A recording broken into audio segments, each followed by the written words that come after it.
Hi viewers, ఇప్పుడైతే మనము Kukatpally famous రామాలయం దగ్గర అయితే ఉన్నాము. ఇదే ఎంట్రన్స్ అండి. చాలా బాగుంటుంది, చాలా పెద్దది కూడా ఇది. ఈ గుళ్ళో అయితే చాలా రకాలైన విగ్రహాలు అమర్చారు. ఇది ఇంకొక సైడ్ నుంచి బయట నుంచి నేను చూపిస్తున్నాను చూడండి. ఇది చూడండి, ఒక బారకు ఒక్కొక్క విగ్రహం అనేది పెట్టారు బయట. ఇది బయట ఉన్న తాబేలు గుడివైపు చూస్తూ ఉంటుంది. తాబేలు బయటే ఉంటుంది ఎంట్రన్స్ దగ్గర. ఇది లోపలండి. లోపల నుంచి అయితే ఒకటి బార లేదా 1.5 బారకు అయితే ఒక్కొక్క విగ్రహాన్ని అమర్చారు. చాలా రకాలైన విగ్రహాలు అమర్చారు. ఇదైతే చాలా ఫేమస్ అండి. ఇది 400 సంవత్సరాల ముందుటి నుంచి ఉందంట ఇక్కడ. ఇక్కడ షూటింగ్ కూడా జరుగుతుంటుంది అప్పుడప్పుడు. మొన్న ఎప్పుడో విజయ్ దేవరకొండది షూటింగ్ జరిగినంత కొత్త సినిమా.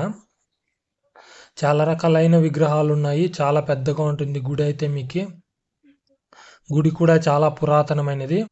రామలక్ష్మణులు, ఇంకా నరసింహస్వామి, గోవిందరాజుల స్వామి, వెంకటేశ్వర స్వామి, కృష్ణుడు, ఇలా చాలా రకాలైన విగ్రహాలు అమర్చారు. ఇది లోపల నుంచి చూడండి, చాలా అందంగా ఉంటుంది. గుడి అయితే గోల్డ్ కలర్ పెయింట్ వేసినారు. ఇది రథం అండి.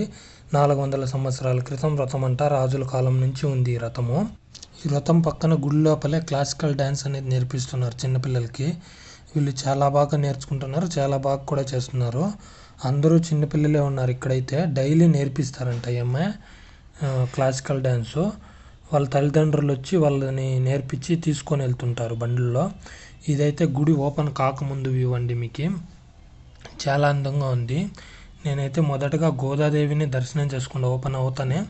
ఇదే గోదాదేవి ఆండాల అమ్మవారు. గోదాదేవిని దర్శనం చేసుకుని రామలక్ష్మణ భరత శత్రుఘ్నులు దర్శనం చేసుకునేకైతే వచ్చినాను. ఇదే రామలక్ష్మణ భరత శత్రుఘ్నుల యొక్క గుడి.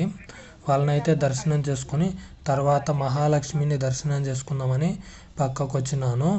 పక్కనే మహాలక్ష్మి అమ్మవారు. ఇదే మహాలక్ష్మి అమ్మవారి గుడి. మహాలక్ష్మి అమ్మవారిని అయితే దర్శనం చేసుకున్నాను. అన్ని విగ్రహాలు చాలా బాగున్నాయండి.